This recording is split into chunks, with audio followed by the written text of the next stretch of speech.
Assalamualaikum warahmatullahi wabarakatuh. Oke, di pertemuan kali ini kita akan memasuki materi tentang bilangan rasional.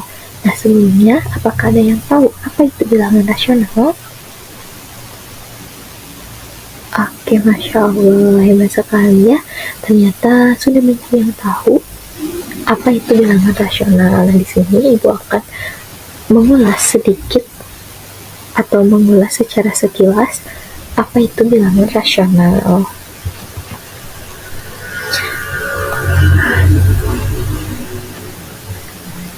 Bilangan rasional itu adalah bilangan yang dapat dinyatakan dengan bentuk A per B atau biasa kita sebut sebagai pecahan, yang dimana A dan B-nya itu merupakan suatu bilangan bulat, tetapi B-nya tidak boleh sama dengan 0. Loh, kenapa Bu? Karena ketika suatu bilangan dibagi dengan 0 itu hasilnya tidak terdefinisi. Lalu gimana Bu kalau misalkan A-nya itu 0? Nah, kalau A-nya 0 itu boleh, karena setiap 0 dibagi dengan berapapun itu hasilnya adalah 0.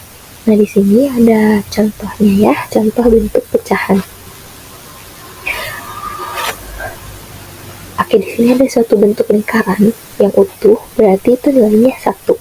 Kemudian lingkaran ini kita potong-potong menjadi beberapa bagian, kita hitung 1, 2, 3, 4, 5, 6, 7, 8 bagian. Berarti jumlah potongannya itu ada 8. Dan kebetulan semuanya diarsir, berarti 8 juga. Sehingga yang asalnya satu lingkaran itu sama dengan 1, jadi 8 per 8. Ini sebenarnya sama nilainya, sama-sama 1, karena ketika 8 dibagi 8 itu hasilnya tetap 1, namun penulisannya berbeda karena gambarnya sudah berubah. Kalau yang ini masih utuh, kalau yang ini sudah dipotong-potong menjadi beberapa bagian. Kemudian ketika satu potongnya kita ambil, maka satu potong ini bernilai 1 potong dari 8 potong lainnya. Dan untuk yang sisanya itu berarti kan 8 potong nih, dikurangi 1 berarti jadi 7 potong dari 8 bagian. Nah, untuk yang sebelah sini juga sama, bedanya kalau yang ini tadi diambil 1, kalau yang ini 2 lingkaran, tetapi yang satunya itu yang diarsir hanya 1 bagian, sedangkan yang lingkaran lainnya yang diarsir itu ada 7 bagian. Untuk nilainya itu sama-sama 1 per 8 dan 7 per 8. Kemudian kita lihat bentuk persegi. Di sini ada 1 persegi utuh, berarti nilainya adalah 1. Kemudian ketika persegi ini kita belah tengahnya, maka akan menjadi berapa bagian? 1, 2, betul, 2 bagian. Nah, seperti lingkaran tadi, persegi yang sudah dipotong 2 ini kita tulis menjadi 2 per 2, yang mana 2 dibagi 2 itu sama dengan 1. Jadi baik persegi yang utuh ini ataupun persegi yang sudah dibelah 2 ini nilainya sama, itu 1. Nah, misal kalian mempunyai 1 kertas berbentuk persegi. Nah, kertasnya kalian lipat menjadi 2 bagian.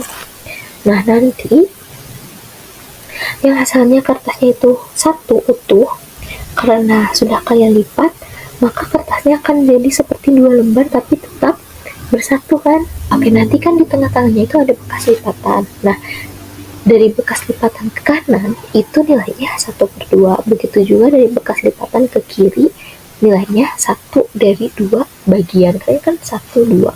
Kalau dua-duanya berarti 2 dari 2 bagian. Kalau 1 berarti 1 dari 2 bagian. Ini juga sama, bedanya yang satu diwarnai, yang satunya enggak.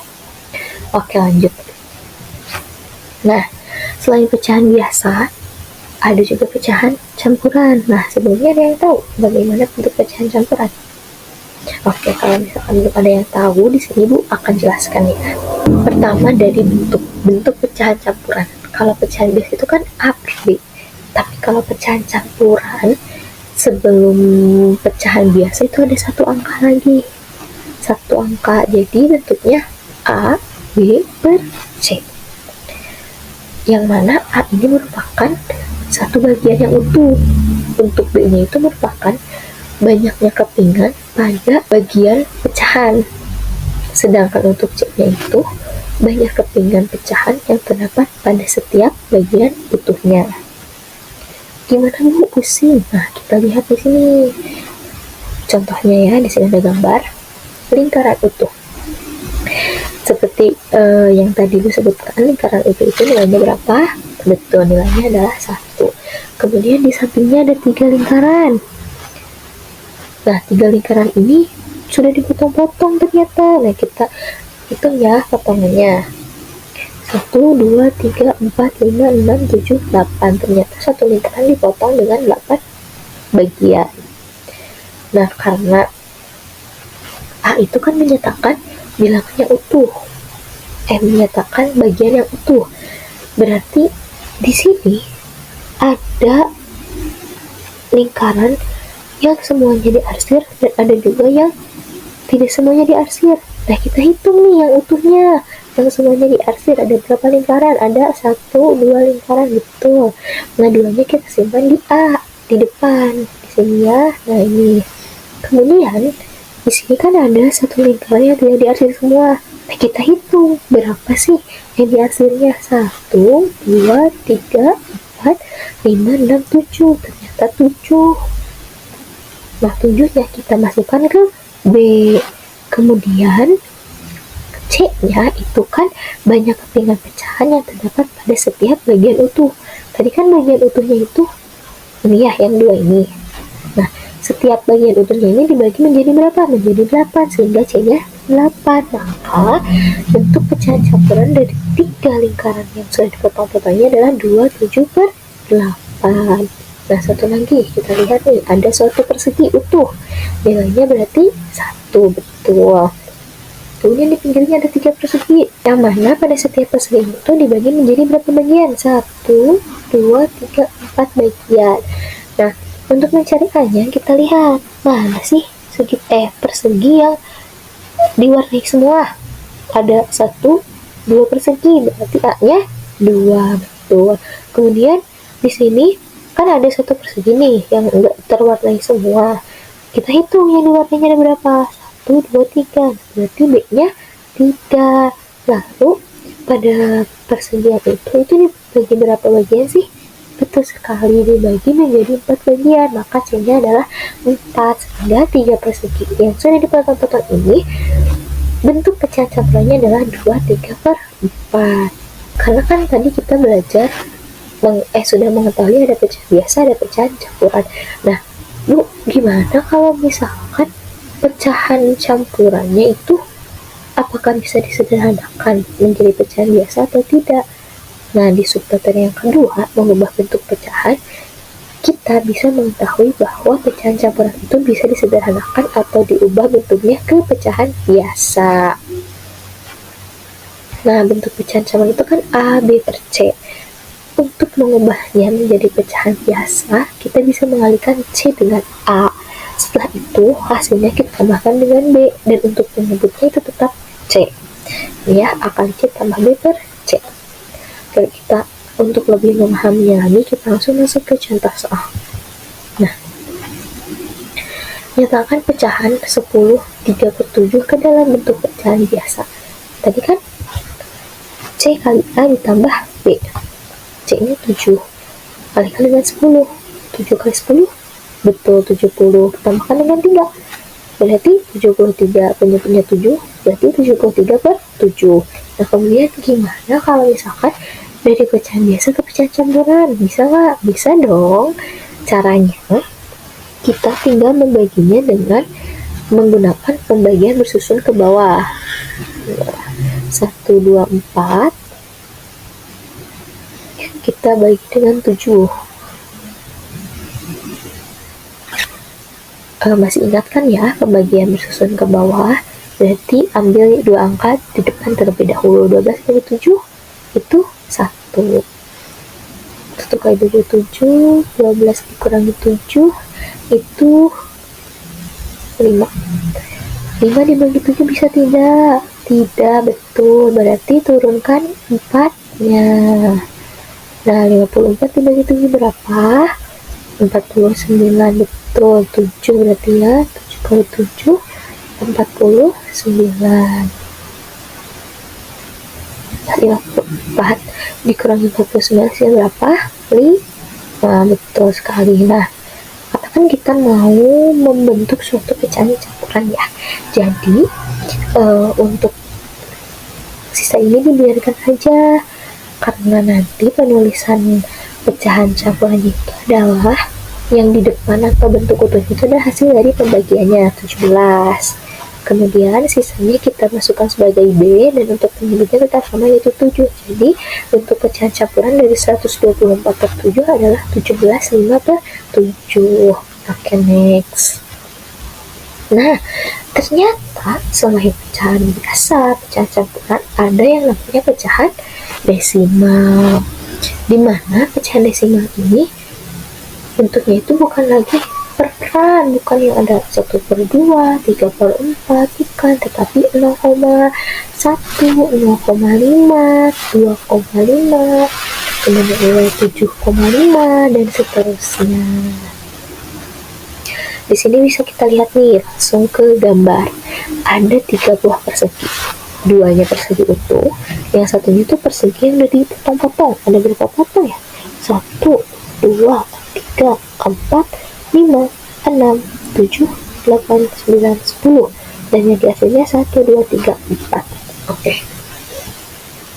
Sebelum masuk ke cara menghitung atau cara melambangkan ketiga gambar persegi ini, pecahan desimal itu merupakan pecahan yang komponen-komponen bilangannya itu dapat dinyatakan sebagai persepuluhan pangkat 1, 2, 3, dan seterusnya, atau persepuluhan, perseratusan, perseribuan, dan seterusnya. Kalau persepuluhan itu di belakang komanya 1 angka, kalau perseratusan di belakang komanya 2 angka, kalau perseribuan berarti di belakang komanya berapa? Betul, 3 angka, dan seterusnya. Nah, di sini kan yang utuhnya itu berapa? 1, 2. 2 ya, berarti 2-nya kita simpan di depan. Nah, karena pecahan desimal, maka setelah 2 kita tuliskan koma. Kemudian tadi kan ini 1 persegi dibagi 10. Jadi yang di atasnya itu kan 4, maka 4 per 10. Jadi persepuluhan itu 4. Nah, 4 ini kita simpan di belakang koma, sehingga 3 persegi ini penulisan lambang bilangannya 2,4. Kemudian gimana kalau misalkan nggak ada persegi yang dibagi-baginya? Nah, berarti sisa yang utuh aja nih, 1. Persepuluhannya nggak ada kan, 0. Berarti 1,0. Nah, 1,0 ini sama dengan 1. Terus gimana kalau misalkan nggak ada yang utuhnya? Nah, kalau nggak ada yang utuhnya berarti kita tuliskan 0. Setelah 0 kita tuliskan koma. Kita hitung nih yang diarsir dari persepuluhannya ada berapa? Ada 1, 2, 3, 4. Jadi penulisannya 0,4. Nah, selain pecahan desimal, ada juga persen nih. Persennya pasti sudah tidak asing ya. Ada 100%, ada 20%, 75%, dan sebagainya. Selain persen ada juga pecahan per mil. Apa sih pecahan per mil itu?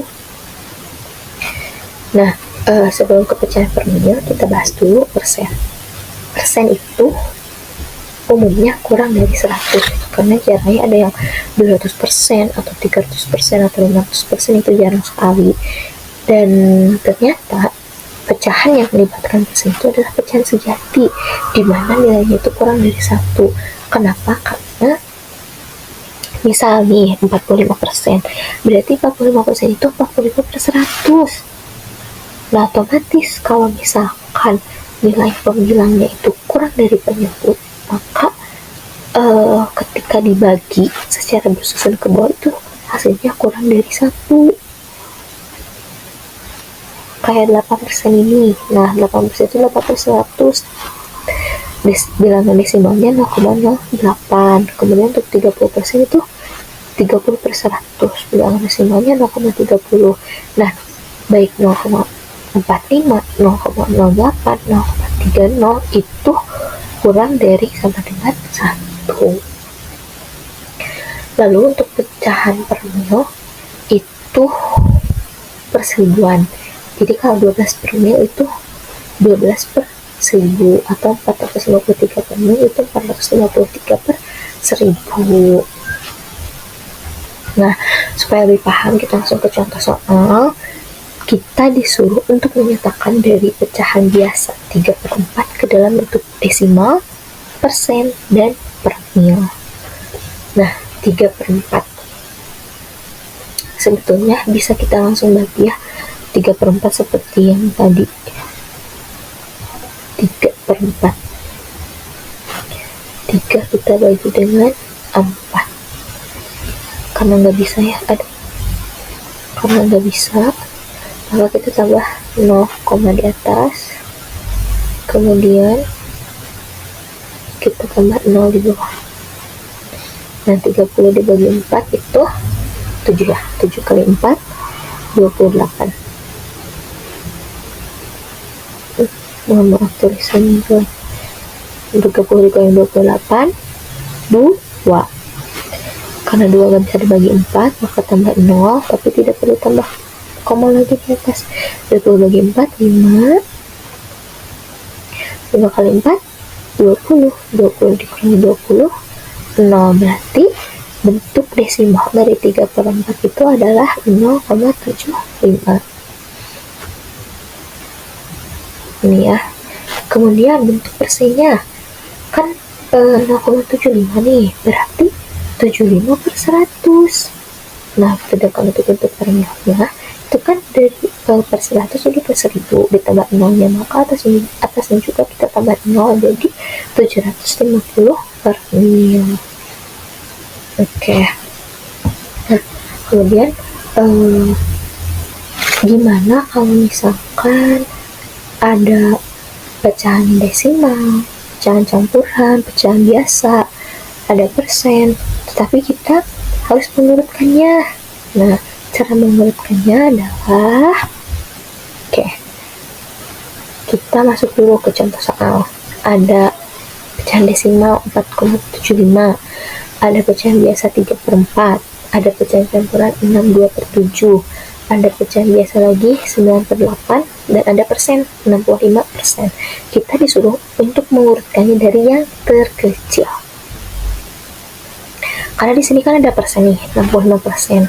Otomatis 65% ini sama dengan 65 per 100. Sehingga kita bisa mengalihkan semua soalnya dengan angka 100. 4,75 itu berarti 475 per 100, kalikan dengan 100 nya saling menghabiskan, sisa 475. 3/4 kalikan dengan 100 dibagi 4 25, 3 kali 25 75. 6 2/7, 7 kali 6 42 ditambah 2 44 per 7, kalikan dengan 100 hasilnya 629,2. Kemudian 9/8 dikali 100 hasilnya 112,5, sedangkan 65% itu berarti 65 per 100 dikalikan dengan 100 hasilnya 65. Nah, karena semua sudah berubah menjadi pecahan desimal, maka kita bisa langsung mengurutkannya nih dari yang terkecil, berarti dari 65 lanjut ke 75, lanjut ke 112,5, lanjut ke 475, 75, dan yang terakhir yang paling besar 629,2. Setelah itu kita kembalikan dulu nih, sebelum diurutkan kita kembalikan dulu ke pecahan asalnya. Dari 65 itu kan berarti 65%, kemudian 75 itu kan dari 3/4, kemudian 112,5 dari 9/8, 475 dari 4,75, kemudian 629,2 dari 6 2/7. Selanjutnya ada membandingkan pecahan. Jadi ketika kan kalau misalkan antara 1/2 dengan 3/2 lebih besar mana, karena penyebutnya sama, maka otomatis lebih besar 3/2. Nah, gimana kalau misalkan penyebutnya beda? Nah, kita lihat contoh soalnya. Mana yang lebih besar dari 2/3 dan 5/6? Karena kebetulan 6 ini adalah kelipatan dari 3, maka untuk menyamakan penyebutnya, kita kalikan 3 ini dengan 2. Karena 3 dikalikan dengan 2, maka 2 juga kita kalikan dengan 2. Hasilnya 4/6. Jadi antara 4/6 dan 5/6 itu lebih besar 5/6.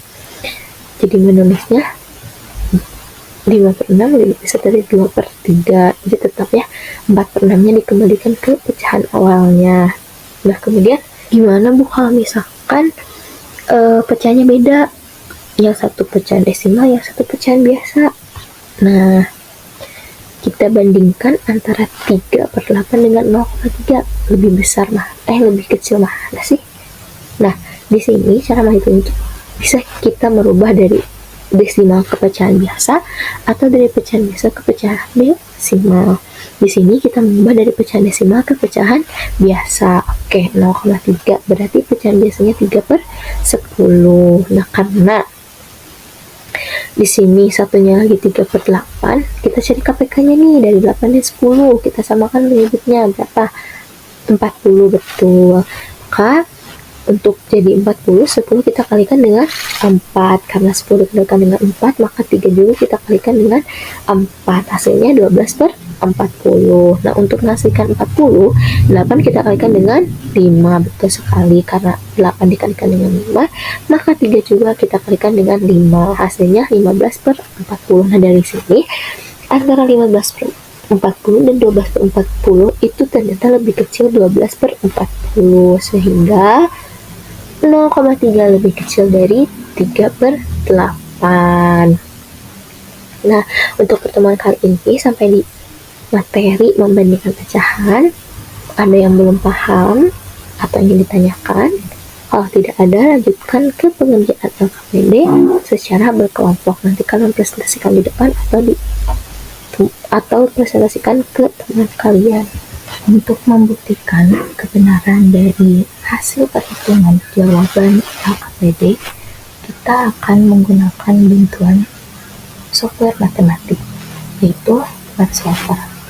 Nah, di MathSolver ini bisa digunakan secara online di webnya. Nanti kalian buka Chrome di desktop kalian, kemudian kalian langsung search Microsoft MathSolver. Lalu nanti ketika kalian klik akan muncul tampilan seperti ini. Oke, kita langsung saja membuktikan beberapa nomor dari LKPD. Nah, untuk nomor 4, bentuk desimal dari 6,5 itu 1,2 jika kita menggunakan perhitungan pembagian bersusun. Kita buktikan desimal dari 6 dibagi 5. Nah, betul ya. Baik dihitung dengan menggunakan cara manual, yaitu pembagian bersusun ke bawah, maupun dihitung dengan software matematik. 6 dibagi 5 atau 6/5 itu bentuk desimalnya adalah 1,2. Next, soal berikutnya, bentuk pecahan dari 0,75 itu kan 75/100 atau 3/4.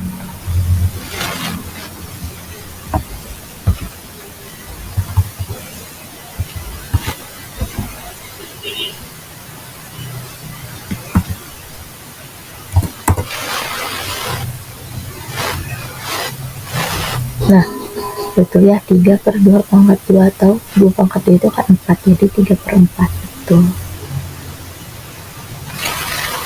Lalu kita akan membuktikan, nah nih, sini kan mengurutkan dari gelas susu yang terpenuh.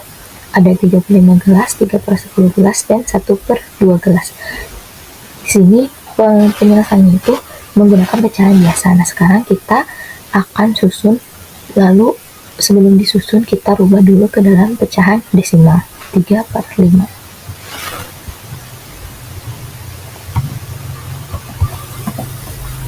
(0,6) ya.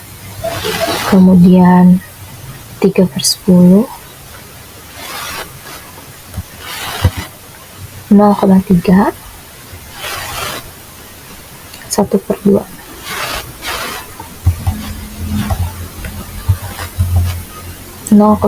Berarti 0,6, 0,3, 0,5. Berarti kalorinya terpenuh dari 0,6, yaitu yang pertama tadi 3/5, betul ya. Lalu 0,5, 1/2, lalu ke 0,3, 3/10, sama ya hasilnya. Lalu, nah bentuk pecahan dari 28%.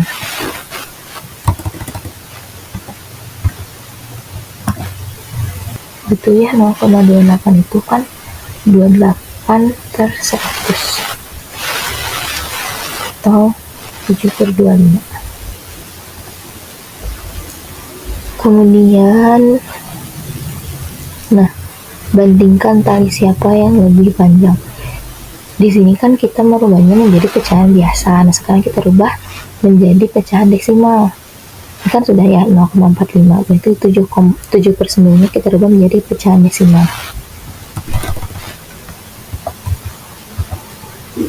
0,78. Nah, antara 0,45 dan 0,78 itu betul ya, lebih besar yang 0,78, berarti 7/9. Nah, 0,45 lebih kecil dari 7/9, atau sebaliknya 7/9 lebih besar dari 0,45. Yang ini mana yang lebih berat ya? 4/5 dan 3/4. Kita menggunakan pecahan desimal. Kita rubah 4/5 dan 3/4 ke pecahan desimal.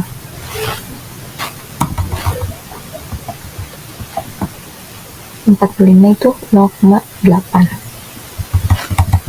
3/4 0,75, antara 0,8 dan 0,75 betul lebih besar, lebih berat 0,8. Berarti 4/5 lebih besar dari 3/4 itu. Jadi itulah sedikit demonstrasi penggunaan software matematik untuk membantu kita membuktikan kebenaran dari jawaban kita.